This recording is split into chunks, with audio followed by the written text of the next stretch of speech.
people left, huh? Yeah. Ah. Oh. I don't know. Sorry. You won't have the room service. No room service.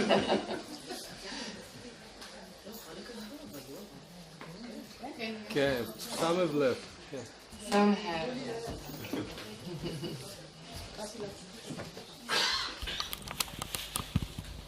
Okay. So your motivation still counts. Bring back your motivation. All right.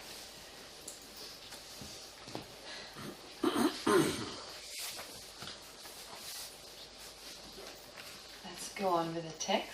So to finish for mindfulness, is according to Shantideva.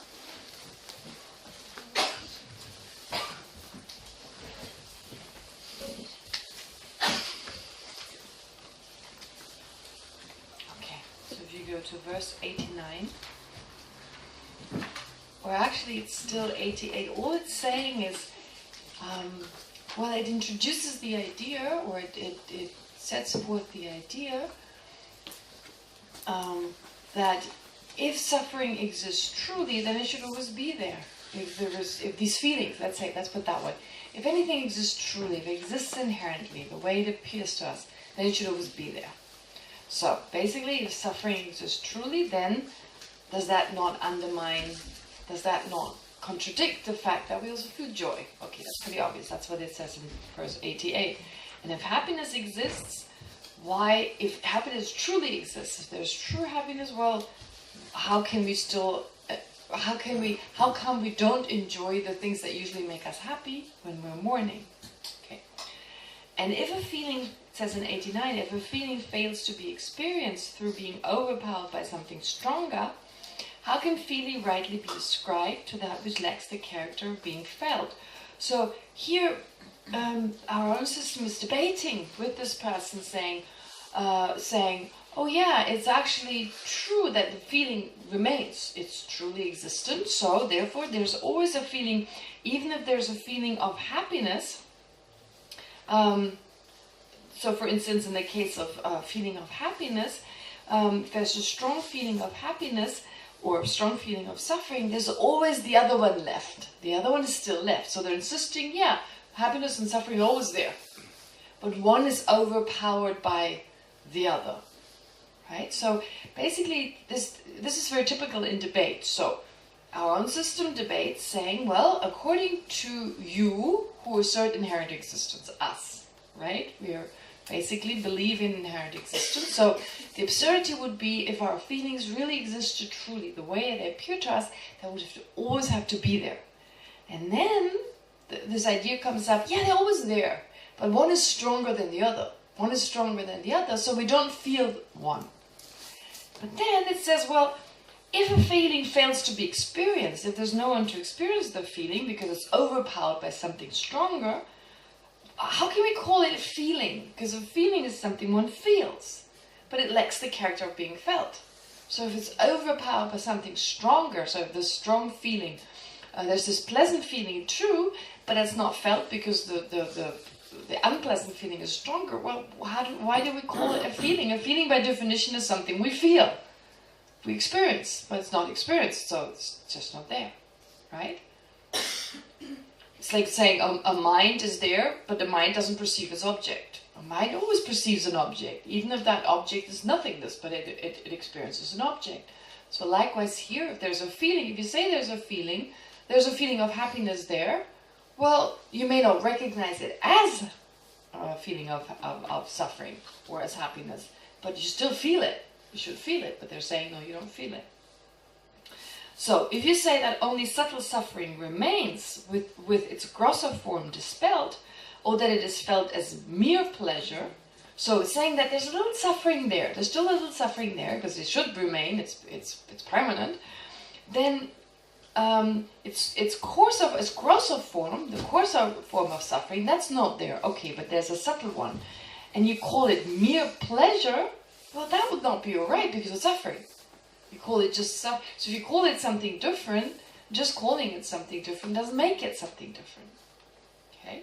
So if you say that only subtle suffering remains with this grosser form, gross suffering dispelled, or that it is felt as mere pleasure, well, still what is subtle is still suffering, it still remains the same. So if suffering fails to arise because its opposite is present, so there's so much happiness, it fails to arise, is not the claim that it is a feeling, nothing more than strong attachment. Just because we're attached, it's a feeling, it's there. Attachment to my view, so I insist it's there. But actually, how can we say it's still there? So therefore, really, like, you have to say sometimes there's suffering, sometimes there's happiness, those come and go. They're dependent on causes and conditions. They certainly don't arise inherently. Okay, so that's one particular part here. Since it is so, the antidote is to meditate on this analysis. So since we come to this conclusion, if we really look closer, we come to see this is how feeling exists. So we need to meditate, we need to familiarize ourselves with this analysis. And meditative absorption, arisen from the field of investigation, is the sustenance of yogis. So this is basically saying if you meditate, we need to engage in analysis to some degree. Not only analysis, there are other types of meditation, but you should definitely be skeptical. Be skeptical about what you perceive. Analyze phenomena. Do they exist the way they actually appear to us? So this is also that reminds me of our whole discussion of mindfulness. Mindfulness, of course, manifests in different forms. Mindfulness, in the sense, it's one of those awarenesses, types of awareness that are beneficial with regard to many different meditations. But so when we just focus on the practice of mindfulness, initially it's more this observation as the basis. We observe the body, observing what's happening in the body, what's happening in the mind, etc. So basically getting to know the basis, the focus better, mind, feeling, and so forth. But then there are certain things we just don't recognize on our own. It's difficult to recognize emptiness. You don't just come up with that idea unless you have strong imprints from the past. So then you take these ideas as described. So how does the body exist? How does feeling exist? How does the mind exist? How do phenomena? And so then you use mindfulness by analyzing, through analysis, critical analysis.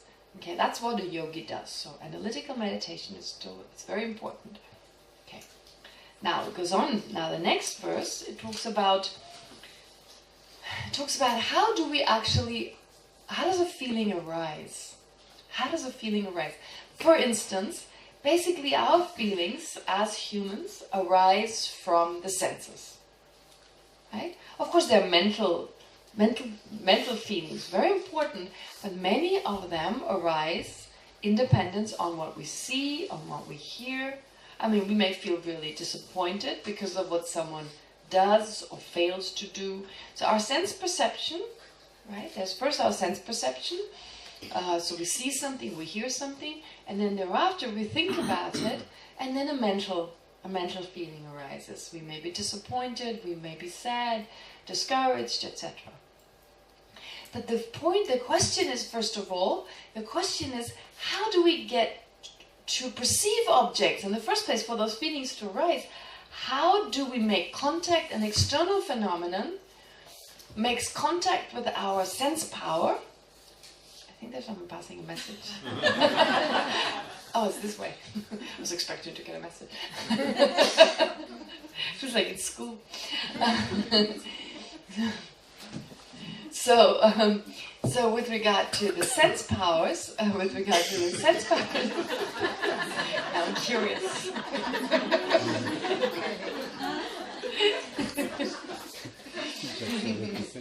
So with regard to our sense perception, there is an external object.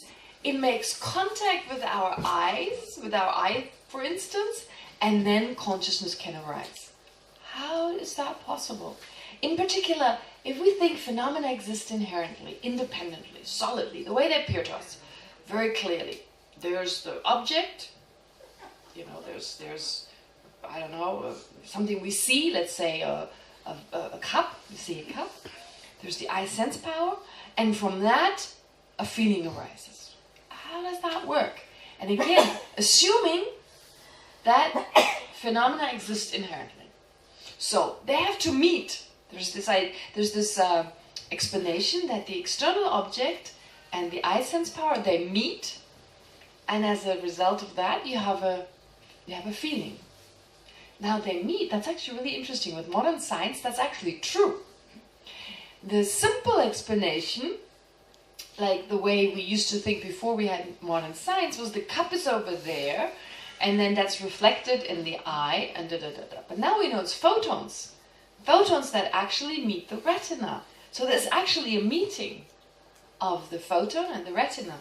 In fact, I believe the photon is absorbed in the retina, and the energy is transformed into electromagnetic energy that gives us the perception of the image. To be honest, I googled it before I came here. I put on photons for dummies. First I googled photons and I was like, what? So I went, photons for dummies. And I got to the website, kids from 5 to 7. What is a photon? And then I got a sense of what a photon is. Anyway, so I still don't really know it. But basically what I understood was there are these photons that do meet the retina. Okay, you look like you understand something about photons. What you said, I understood. Okay. Also part of the dummies now, I'm kidding. So anyway, is there someone who knows more about this? No, okay. All right, anyway, so there is a meeting of molecules. Is photon a molecule? A photon a molecule? Yeah, that's right. It's an atom? It's smaller than an atom? Oh. A photon is like an atom? Is it the size of an atom? It's inside that. It's a part of it. It's a part of the atom. Okay, anyway. It's photon and proton. Oh yeah, that part I understand. But the photons, anyway, so never mind what it is. So it's a photon. Photon. So it hits the retina. But now the question is, they meet. They have to meet, right? So if something exists inherently, it cannot depend on something other than itself. If something doesn't exist in dependence on other than itself, then when it meets something else, the question would be, do they touch? Right? I mean, they meet. There must be a meeting between the photon and the retina. But if the retina is made of parts that are inherently existent, I mean, it's totally contradictory, of course, but let's just assume things were to exist the way they appear to us. So if everything exists without having to depend on something other than itself, that's how it appears, then if those two meet, they either have to merge, like become totally one, because there's no part, you couldn't talk about one part meeting and the other part's not meeting. You see, like if you have two particles next to each other, if they exist inherently, then there couldn't be a part that is other than everything else. So if they meet, either there must be a space between them so they don't meet, or they must merge into one. And because they're partless, they don't occupy space. And that wouldn't make sense again. So there's this absurdity. How can you say a photon meets the retina? How can you say an object, a visual object, could meet the sense perception? How could we see anything? That's basically the analysis. So how can feeling arise? Okay, from an external source. So it's basically saying if there's an interval, so something in between the sense organ and its object, so the photon and the retina, then how can the two meet if there's an interval, if there was something in between? If there's no interval, so they actually meet, there must be a unit, they must merge, because you couldn't have one part that meets and another part that doesn't meet, because otherwise you end up having parts that are other than the thing itself. One part that meets the retina and the other part that doesn't. So they have to merge. So what is it that meets with what? Because they will become one. So you don't say one meets with one. I mean, there are no two phenomena then. It is impossible for one partless atom to merge with another. or partless particle or partless atom to merge with another, for they're equal in lacking volume. If they're partless, they don't occupy space. If they don't occupy space, they don't have volume. So for those two to merge doesn't make sense because they don't occupy. Usually with two things merge, their volume enhances, right? It's like when two people merge, if they were to merge, their weight is now double their individual. I mean, it's the summary of their individual weight. So that should be the case for these atoms if they really were to merge, but that doesn't happen. Yet without merging, they do not mix. Without mixing, they do not meet. Because for them to meet, right? For them to meet, they need to merge. But to say they merge is a problem. So whichever way you look, you can't have a photon meet the retina. If they're inherently existent, it just wouldn't work. For how could anyone accept that what is particle could be said to meet? And you must show me, if you ever saw, two partless particle meeting. Right? So this is what he argues. And then we also say it meets with consciousness. Whatever the retina perceives, then there's an experience of that. But consciousness is non-physical. So one cannot speak of meeting with it. How could something physical meet with something non-physical? How do you get the information, the electromagnetic whatever, gives rise to a consciousness? If you really think about it, if there's something intrinsically there, it would be very clear. But how does that really take place? And a collection, like a coming together of many things, has no reality. There's no truly coming together. There's no truly existent body. There's no truly coming together. If you look for an assemblage, some truly existent assemblage, you don't find anything. It's the assemblage of this part, or that part, or all of it. So just as we have previously analyzed. If therefore there's no contact, there's no truly existent contact between the object and the sense power, whence or from where is it that feeling arises? From where does feeling arise? What purpose is there then in all our toil? If there's no truly existent feeling, why do we work so hard for feeling? Right? We work so hard to experience pleasant feelings. Our whole life revolves around a craving for pleasant feelings. So why do we work so hard if there's no truly existent feeling? Doesn't mean it doesn't exist. Of course it does exist, but merely conventionally. But we believe there's true existence. That's why we crave feelings. What is it that torments what? What is it? Am I tormenting myself? Well, I don't exist truly. Right? So does the feeling exist truly? No, it doesn't. So is there a truly existent feeling that torments me? Or my craving torment? What torments what? Since those who feel do not exist at all, so we don't exist truly. Again, do not exist at all means do not exist inherently at all. There's nothing about us that exists truly, that exists inherently, independently, absolutely. Therefore, feelings also lack existence, inherent existence. Why? When this is clearly understood, will you not turn away from craving? Why do we go on craving if there's nothing to crave really? At least not the solid thing that we believe in. Seeing and contact too are like an illusory dream. Feeling cannot be perceived because it's simultaneous with the mind. Okay, so here it's saying feeling and mind, right? So mind, we talk about mind or main mind as that which mainly perceives its object. And then that aspect of the mind, the awareness, from the point of view of the awareness feeling pleasure, we talk of feeling. Now, if they were to exist inherently, they would have to be separate, because we talk of them as separately. You see, that's the thing. If something exists inherently, the moment you give it a different name, it must be totally separate. It cannot be one. Either has to be totally one or totally separate. There's nothing in between. So if feeling exists separate from mind, well, what is the connection between the two? My mind no longer has a feeling, because feeling is there and the mind is there, right? It would be like saying, I as a person couldn't have an arm, because either I'm totally one with that arm, or the arm exists separate from me. Because I don't depend on something other than myself. I exist inherently. I don't depend on something.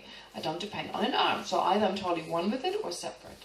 So similar with feeling. Feeling, we say, is the awareness from the point of view of experiencing pleasure.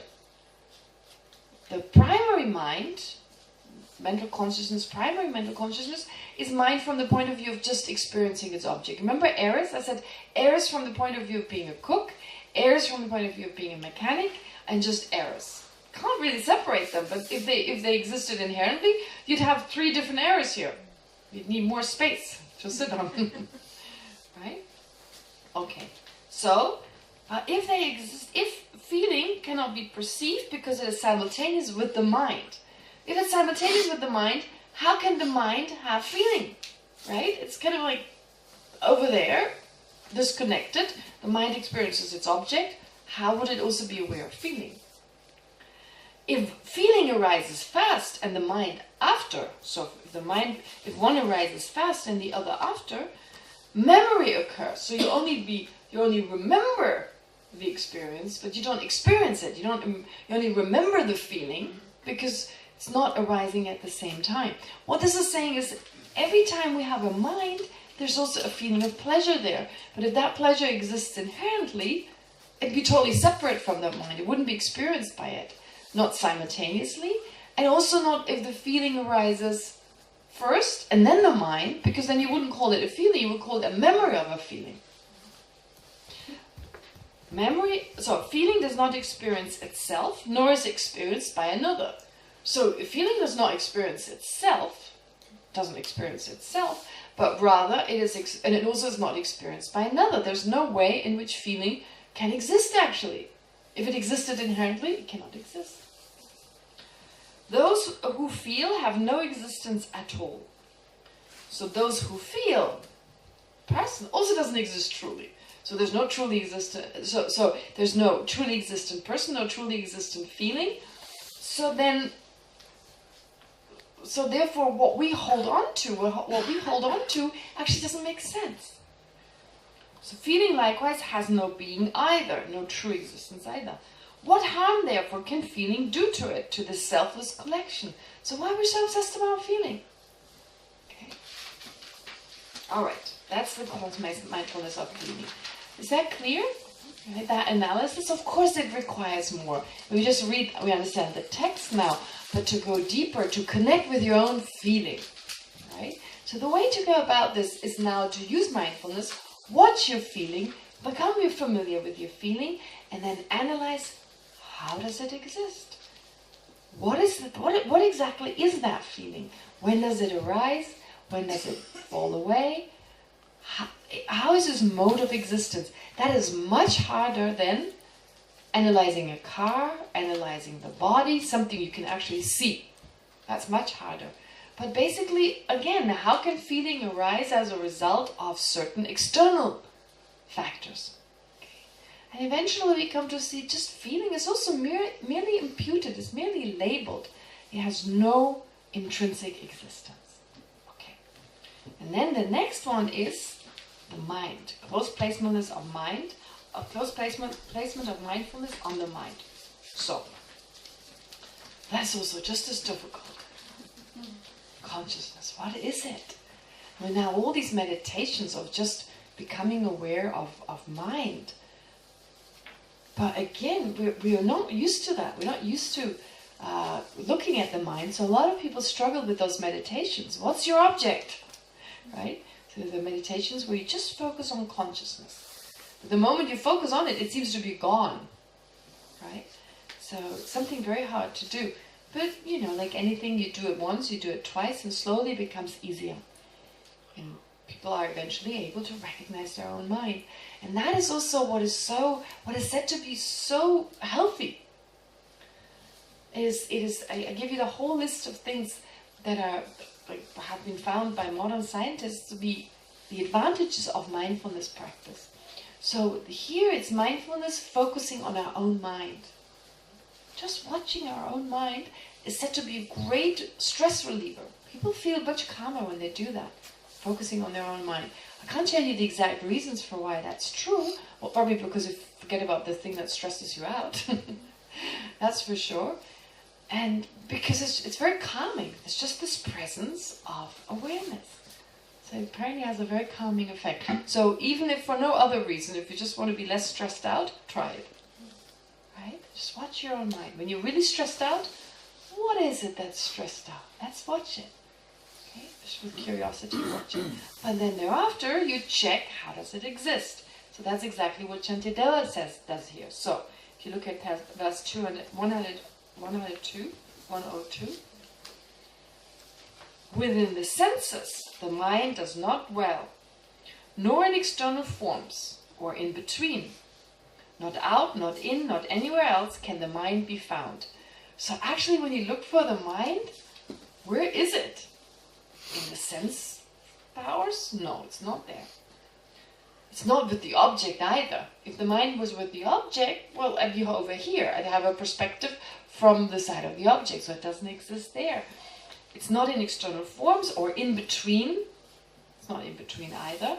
It's not outside of the body. It's not inside of the body either. You don't find it if you look for it. You physically, literally don't find it. And then also when you become aware of it, which moment of the mind is mind, you can't determine. So the moment you start looking for something, you start analyzing, where does it start? Where does it end? It starts to disappear. Okay? So nowhere can the mind be found. So the mind can't exist truly. And still it's that one thing that is so important. It's that one thing. And we say it's impermanent, so it does exist. It's not totally non-existent. It is not in the body, yet nowhere else. So to say it's in the body, could you locate it directly? And there's so many different types of mind. Where exactly is it? It does not mix with it, nor stand apart. Something such as this does not exist inherently, not even slightly. Sentient beings have natural nirvana. So natural nirvana is just another word for, here nirvana doesn't literally mean cessation, but it means emptiness. We have natural, we lack inherent existence. We have that natural inherent lack of inherent existence. So that's called natural nirvana.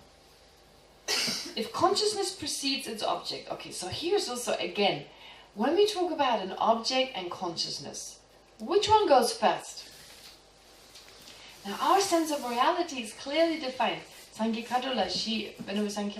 She asked this question, doesn't it say the object is out there and then we perceive it and so forth? Yes, that's explained when we initially studied the Dharma, and that explanation is very much based on inherent existence. I mean, you can't, when you learn philosophy, when you study philosophy in the way we were trained, which is like the step-by-step process, if you introduce emptiness at the same time as everything else, oh my God, people are just going to be overwhelmed. So we first are not introduced to emptiness. We're given an explanation that just very conveniently leaves out emptiness and just talks about how convention, from the point of view of convention, how it appears to us. There is a color blue outside, right? They don't even talk about photons or anything, like nothing of that sort. There's a blue vase there, or blue object, and that's there first, and then an eye consciousness arises, and then that gives rise to a mental consciousness, right? Just to understand the process. But then when we look again, when we're introduced to emptiness, we're told there's no objective blue, right? And science supports us in that idea, that really it's photons is not blue. What we perceive is not there, okay? So there's no inherently existent object. But anyway, still, if it feels as if there was something intrinsic over there, and then an intrinsic mind arises. So now the question is, do the mind and the object exist at the same time or at different times? Okay? So if consciousness precedes its object, what does it perceive? If there's first consciousness and then an object, cannot perceive anything, because when consciousness arises, the object is not yet there. First is consciousness and then the object. That doesn't work. If consciousness is together, coincides with its object, what does it perceive?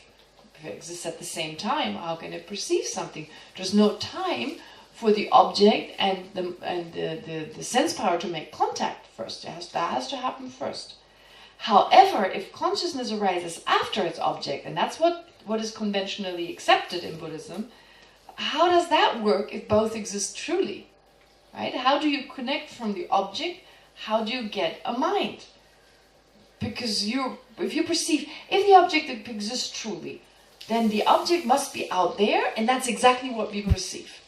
But if it's exactly what we perceive, if the object is no longer there when we perceive it, it means we perceive something other than the object. Because you can only perceive something that's there.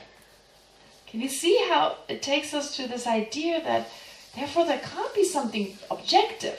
Because if the object existed objectively, and we would exist it the way it exists, we have to exist it when it is there. Perceiving something other means we don't perceive that thing. But we can't perceive it at the same time as it's there, because there's an interval. There's a time lapse. There's a time lapse between the object hitting the retina and then that giving rise to consciousness. So you see, whichever way you put it, something inherently objectively doesn't work. Am I making sense? Does that make sense? Okay. So, however, if consciousness arises after its object, from what does it arise? How does it arise, that perception? Thus, the origin of all phenomena lies beyond the reach of understanding.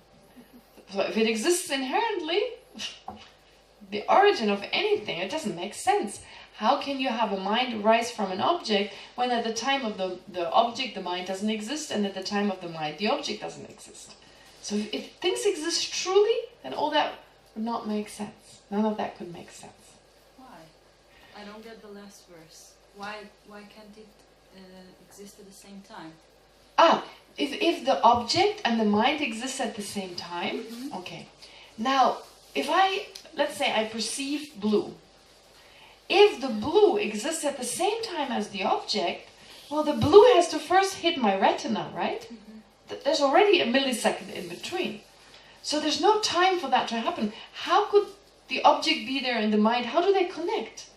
There's a chain of event in between. Like if you take the photons, the retina, however, it's just a short time, but it's still not simultaneous. It's not like object there right away of your perception of it. If that's not the case, then what you perceive, if there's a time lapse, then you don't perceive the actual thing, because the actual thing is already gone. Does that make sense? So perceive definitely something else. It's something it's not there. So there cannot be any objective existence. Okay. All right. So this is the close placement of mindfulness on the mind. Pardon? That's easy. It's very easy.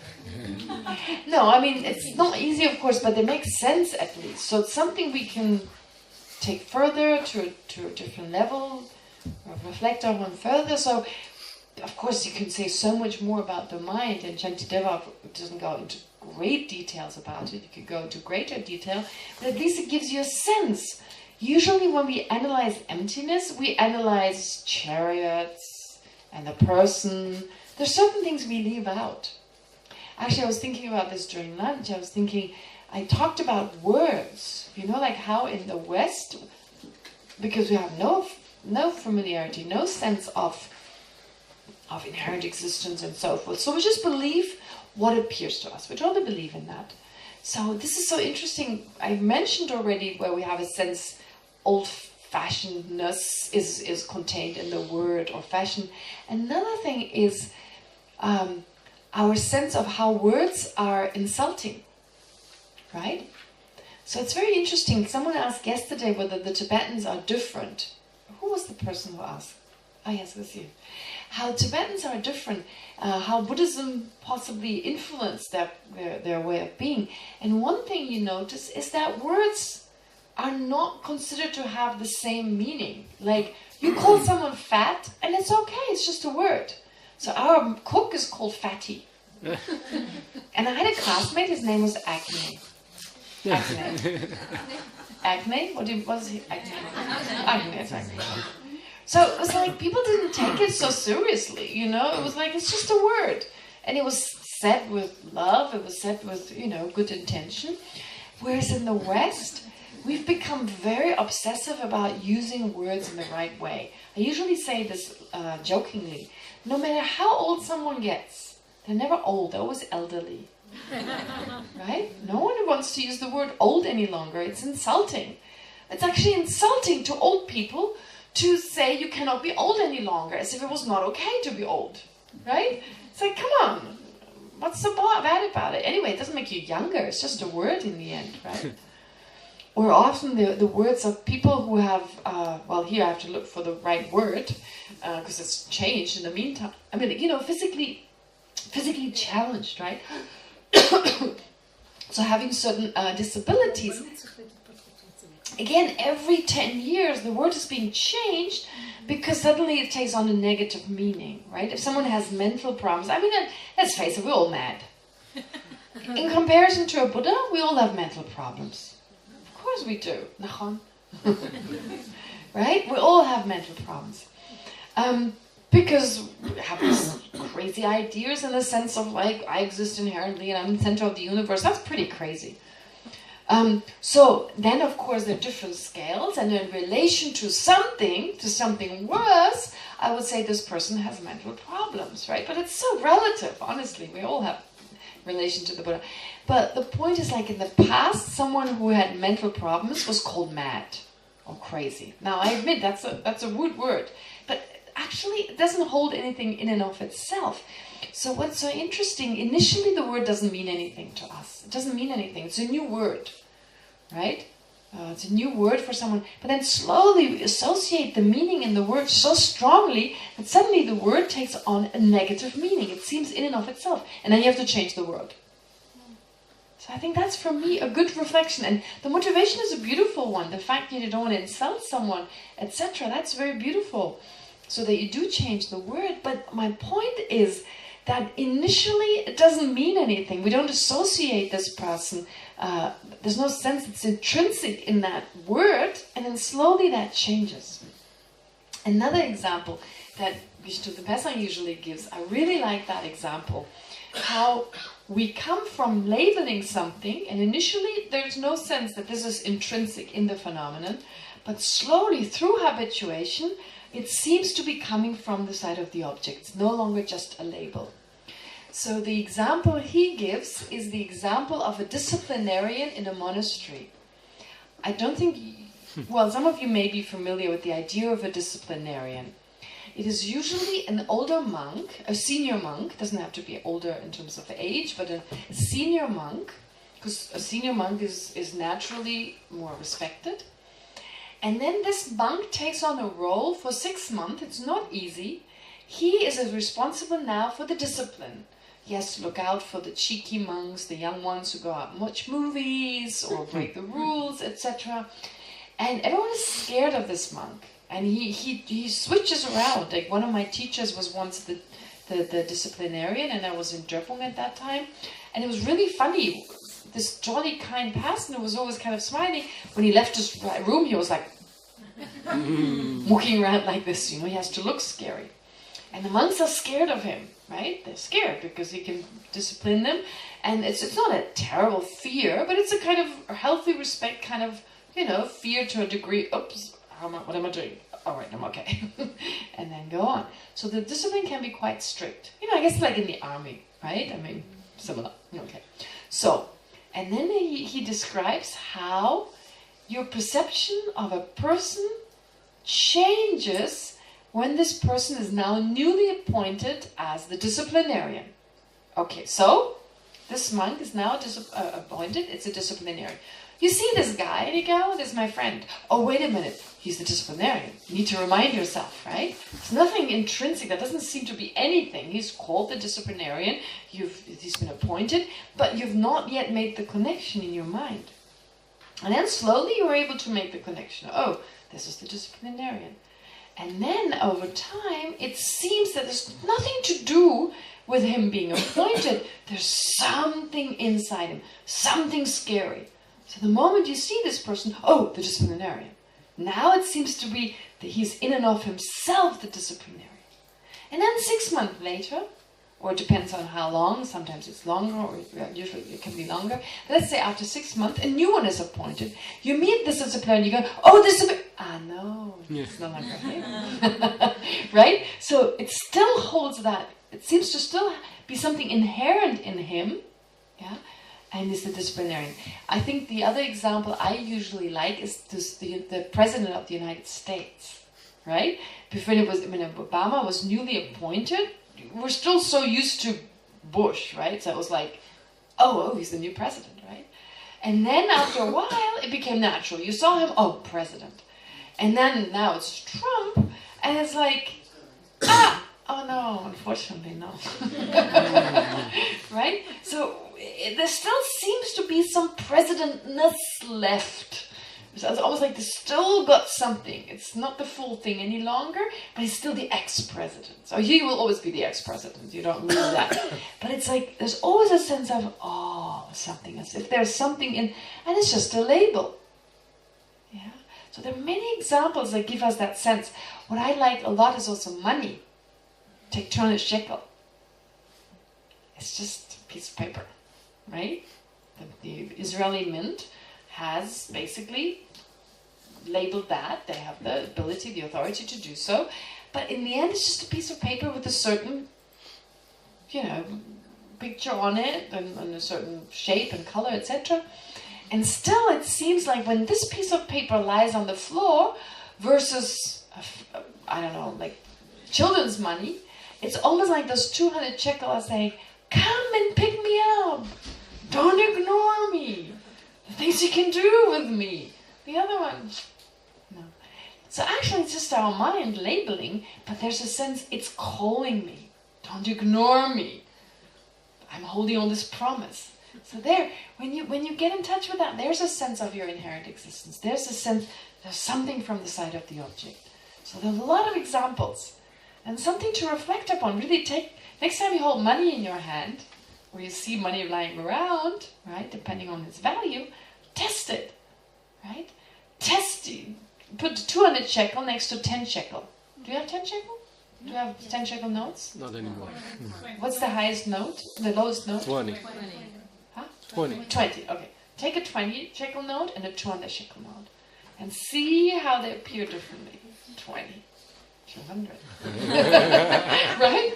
Right? They appear differently. So again, it seems something in and of itself. Nothing to do with my mind labeling.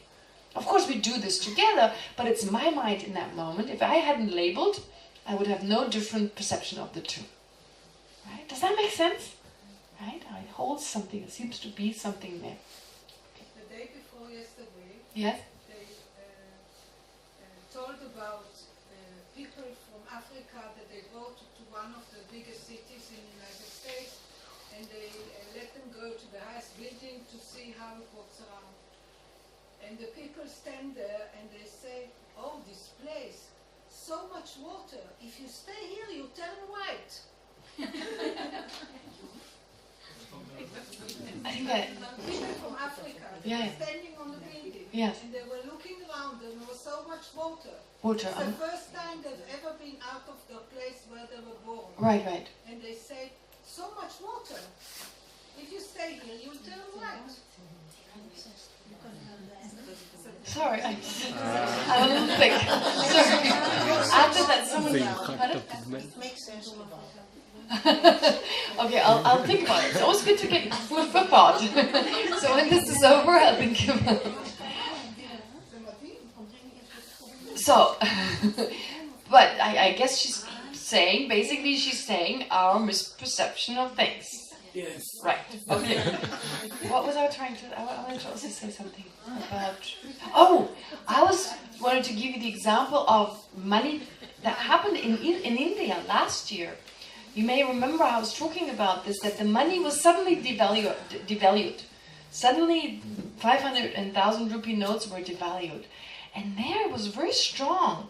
You know, you had this money lying there and I'm like, oh no.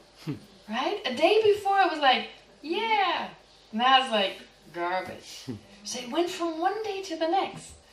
And initially I found when I came back in the kitchen of the nunnery that I live in, there's like a water filter, and for it to be cleaned, people put donations in this little box there, so it can be cleaned. But after I forgot to open it, and